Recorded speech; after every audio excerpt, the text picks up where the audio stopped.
We're rocking and rolling, man. Good morning. My name is Daniel Dukes. I am the owner of English Consulting Group.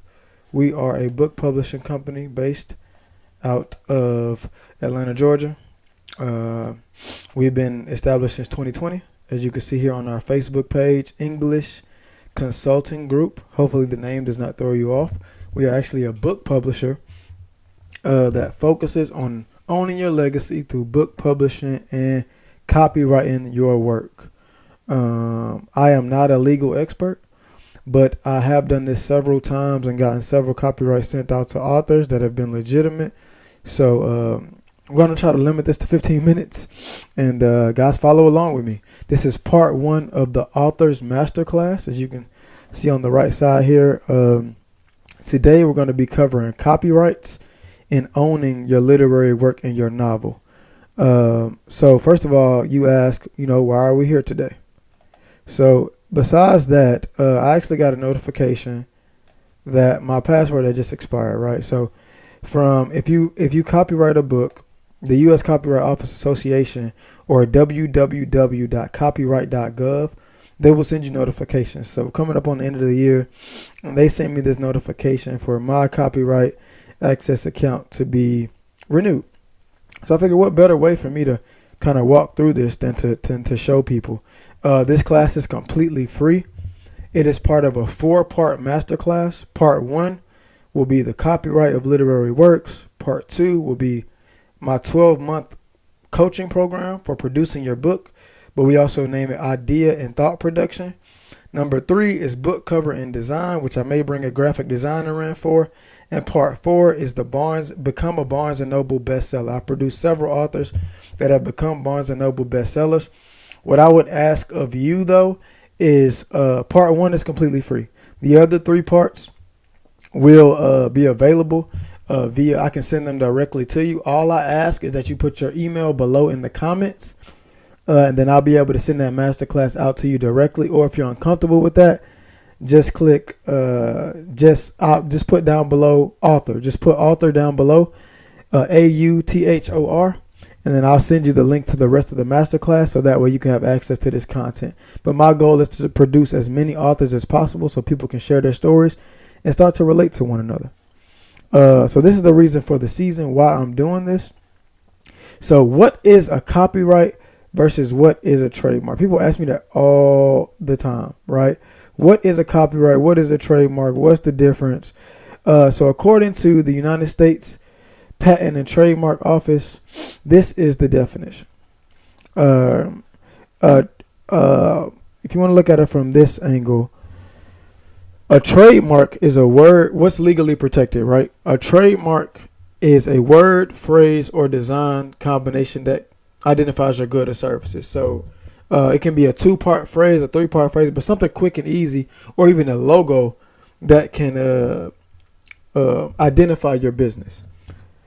Today, ours is a little different with copyrights because copyrights protect artistic, literary, or intellectually created works such as novels, music, movies, software code, photographs, and paintings that are original and exist in a tangible medium. So we're going to be covering literary works, novels, books, children's books, all different types of literary works that can be copyrighted under this. But for my artists, my musical artists, my people that sing, my people that play guitar, people that write songs, some of your favorite songs are split in half. One side of that song is owned by the person who wrote the song. The other part is the person who maybe sang the song or performed it. But the person who wrote the song owns that copyright to those words and that artistic work. So this is just another way for you to do that. Be sure to, if you go to our Facebook page, you can go in and you can see English Consulting Group as you see here. But you can go down to our link to Duke's Bookstore Co. And you can click on that and you can see some of the novels we've already published and copyrighted. I'm going to move myself to this side, sorry. So you can see my first novel, Food for the Homeless, which is also on the wall behind me. It's available for ebook download for $10. So is Alana's alphabet tracing book, a coloring book based off of my daughter. I have a novel focused on gentle parenting, which is Remember Dad, You Can't Say No. And then, of course, How to Create Your First Novel. But if you watch this class today and you follow along in the masterclass, you won't even need the novel. You can basically watch these videos, these 15-minute videos, and you'll be able to copyright, go through the book writing process, design your book, and put it on Barnes & Noble for you to become a Barnes & Noble bestseller. So let's get into it.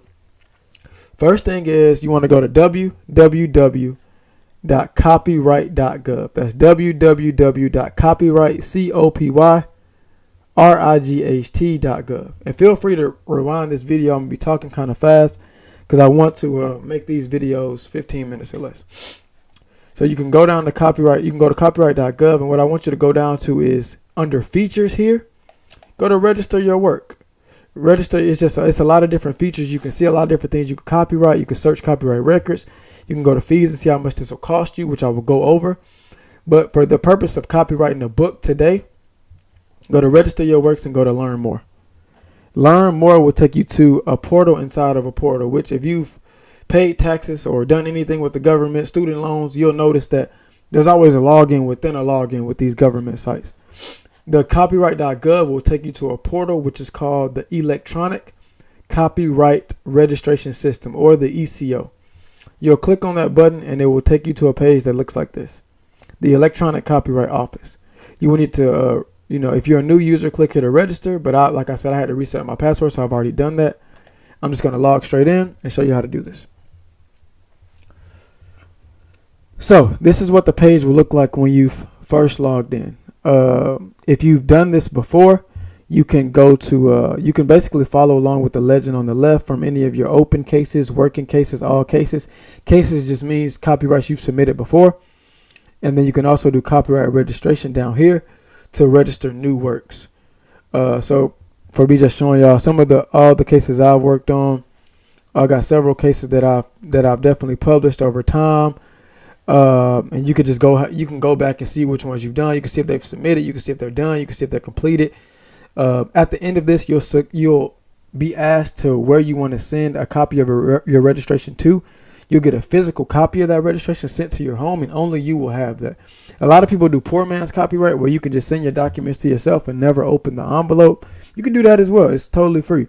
But for some people, they just want to have that stamp of approval, that stamp of certificate to show that this is really approved. This will allow you to do that. So going into if you have written some ideas, right? If you have written some ideas, you have not published them, it's just strictly in your Spiral notebook, or you've typed them on Microsoft Word and you have not published them, you will go to register a group of unpublished works down here under other registration options. Other registration options, register a group of unpublished works.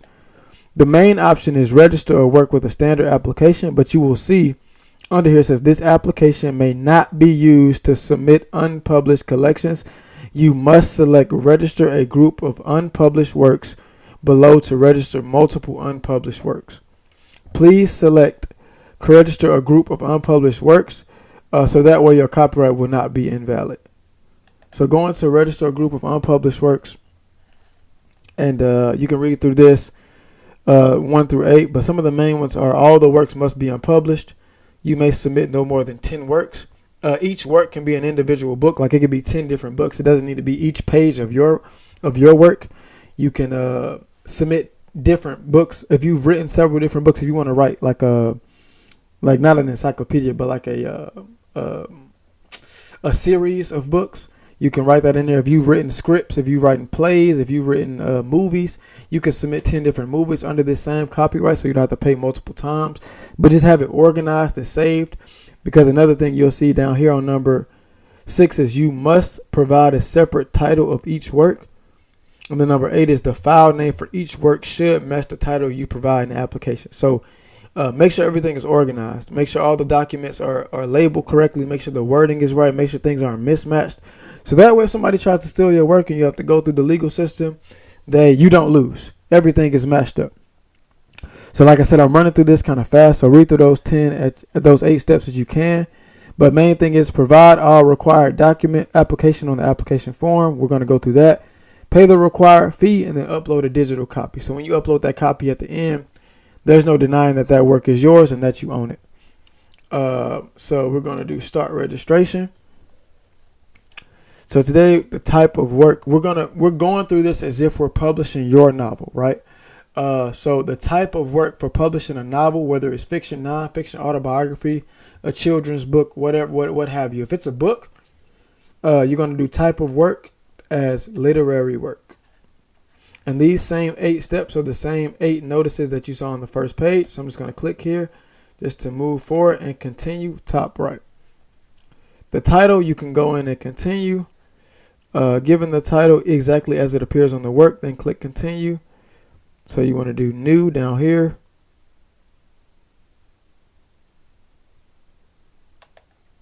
And then you want to add in the title of your work today. We're going to do authors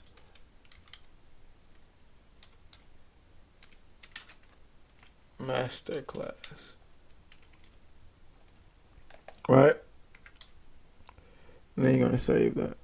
Then I may have to type it in twice because sometimes it makes me do that. And then you do have to put in at least 2 titles for this. So you could put in 2 titles and just submit the work for the one that actually has a file for it. So I'm going to do Authors Masterclass Part 1. Sorry, I'm typing with one hand because I have the microphone in the other. Part 1. I'm going to save that, right? So now I have my titles in there and I can click continue. And then I'm going to go to completion. When was the year of completion for this book? The first sentence provide the year that the author completed this work. I'll go to 2024 and continue. And then author and claimant. So name the authors of the work being registered and given the requested information for each author. Each work must be created by the same author, and the author must be the owner or claimant. So you must own your own work, and it must be the same person. So I'm sorry, I didn't mean to click continue. So I'm going to do new, and then you can go in and you can do individual author or organization. Now the difference between this is mainly, I believe, tax purposes. So if you want to do name, you can go through and just put your name in, first and last. In here, I'm going to put Dan Dukes. And then you can put citizenship. You are a U.S. citizen most times for people. If you not, put whatever country. And then the domicile is still United States. You have to do everything with a red asterisk. And the author created unpublished literary works. And you check these 2 boxes after doing all the red asterisks and click save at the top. First name needs to be set to anonymous. Okay, so I'm sorry. So I clicked this wrong. So check this box if the authors created this work anonymously. So actually only click this field. Only click these fields if you want to do it anonymously or if you have a pseudonym. Moving too fast. So you just enter in the red asterisk and you click save. And then now I'm actually missing a couple of fields. So it will tell you if you have a wrong thing too. So make sure you put that in. So I must be clicking something. I must be missing something. Okay. So you actually, the or up top is only for the name or the organization. So if you do the name here for individual author, first and last, then you still have to fill out everything at the bottom. But it's or. So if you don't do the individual author and you want to do the name of your business, like I want to do ECG LLC, I will take out my first and last name and fill in the bottom. So for the purpose of this, I'm just going to put 1, 2, 3 Author Street.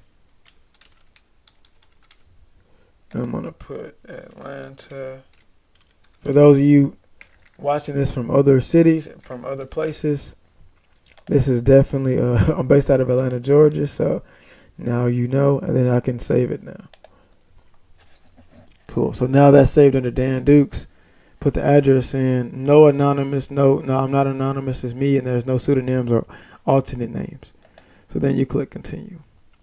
Limitation of claim. You want to enter this in. This screen should be used to exclude any pre-existing material from your claim. If these works contain material that have been previously published or material. So I would say you want to put this in there if it's anything that you've written before, or anything that's been published before, that's already been on the market, or heavily influenced by another work. You may want to include that into limitation of claim. Click continue. And notice I'm going down the left side here for each arrow. There's almost 12 steps, so It's going to take you some time to do this, but do it correctly the first time and you won't have to do it again. Rights and permissions. One of the most important parts. You may provide contact information for a person or organization to be contacted regarding copyright management information or permission to use this work. So if somebody is saying they published the work before you, or they did this or did that before you did, they want to find a person to copyright, the government or whoever, their lawyers or whoever. You want to put in your accurate information here. And I'm going to put in my business email, ecgqueries@gmail.com. And as I said, I'm trying to do this quickly so that way this video isn't extra long, but I have to do it correctly, guys. So you want to put in your phone number, email for individual, or as I said before, for organization, for a business, you can put in that information as well and click continue. Correspondent, this is the person to copyright. You can put in the same information there about this application. So if anything goes wrong with the application, or if anything is put in incorrectly, they can reach you here. So make sure this information is in correctly. So that when you do it and say, oh, I never got my copyright notice, or I never got the correct registration. Well, here's why. Because they had nobody to reach out to correct it. So put in the right information there. You can fill in as much as possible. So I did first, last name, email. Oh, I still have to do. So this is the same thing. So it's still individual name, first and last, or organization name, but the address and everything still applies. So 123 Arthur Street. And then Atlanta, Georgia. Got you. Then you want to continue. And then mail certificate. You're actually going to get a physical mail certificate. I wish I had a copy of one up here, but whenever I do this for other authors, I always have them send it to their homes. I really don't even want to see it or touch it because copyrights are a delicate thing. And it's something that you own personally as an author. So I would really want you to enter in that personal information and get it sent to yourself. And this certificate is an official document that will be sent to you. So you want to make sure all your information is correct and that you properly own this document. So I'm just going to put in the same address I've been putting in. And this will be where they send the certificate for that only you and you own. Oh, mandatory. I also have to put in the state and stuff. Sorry. Got to put in the address. This time you actually got to put in, like I said, an entire address. So make sure all of these things are correct from the first, last name, address, city, state, zip, all of those things, because that's where the certificate is going. Now I'm going to stop for a second and just say, hey, rights and permissions. The rights and permissions field that we went through was for you to own it, right? You put in an address for that. The correspondent is for people reaching out to you about this application. The correspondent has nothing to do with you as the rights. When you put the information in for the rights and permissions, that is just saying who owns it, who wrote it, who owns that work. The correspondent can be the same person, but it's called the correspondent is because something is wrong with the application, and it's not that you don't own it. It's you don't own it until you have the rights to it. In order to do that, you have to answer any correspondence that you get from the government, from the Copyright Association, from the Copyright Office. You have to go through all of these steps to own it. So make sure this information is correct, so that way every part is correct. Don't skip any steps. And then you'll get to special handling, and they'll be able to send out your certificate. So special handling is an expedited service that is available only to filers who satisfy one or more of the compelling reasons. It needs special handling. It just needs to do. It's a customs matter, pending or prospective litigation. So you may be trying to, let's say you get into a bind and you haven't copyrighted something. You need to do it expeditiously. This will be a way to do it. You try to get it to you as soon as possible and make sure that you're covered before that lawsuit or whatever hits. For this purpose, we don't need that. I try to, with English Consulting Group, I try to do everything in advance, so that way you don't have that problem. And I'm going to do continue certification, name of certifying individual, which will be you or myself for this purpose.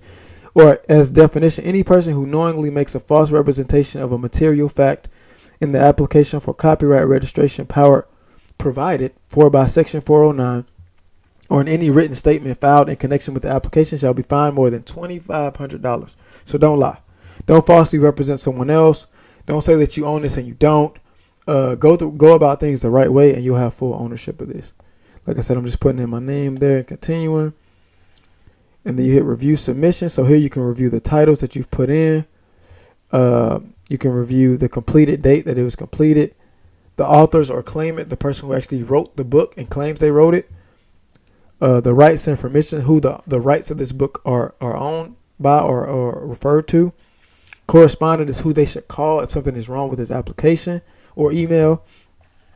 Mail certificate is where the certificate will go. The physical certificate will go when this process is completed. And it usually takes about, I would say, 30 to 60 days, but don't quote me on that. It could take longer, especially since this is around the Christmas holiday when I'm shooting this video. So be wary of that. And then last but not least, the certification and who owns it. So after that, you will do add to cart. And this is where you will actually pay for it. So this book will actually cost me $85 because I'm publishing several books. I'm publishing one work, so it'll be $85 for unpublished work. And then, and then you just do checkout. And then here you will pay for the book. Basically, it'll be a deposit account or credit card, ACH. And then you have officially owned your copyright. Let me see if I can do this with, let me see. So you actually have to pay for this to get to the next step, but the last step of this is submitting your work, where you will be able to upload a document that you've owned, and then you'll be fully complete with the Copyright Office. So you'll submit it, you'll submit that form that we just went through, pay for it, and then submit your work by uploading that file. And now you have submitted a copyright, and a copyright registration will be sent to your home within 30 to 60 days. My last author that I just finished with, she got it in about 2 weeks. So I'm just giving you worst come to worst scenario. But yeah, that concludes the Author's Masterclass Part 1, Copyright of Literary Works. Be sure to visit us at English Consulting Group on Facebook. You can check out some of our books there at Duke's. You'll be able to see Alana's Alphabet Tracing book, and some of the other works we published. Be looking out for our part 2 through 4. If you commented author below in the comments, make sure you comment author, AUTHOR, in the comments, and I will personally reach out to you so that way I can send you the other 3 parts for completely free. But thank you for your time and have a great day.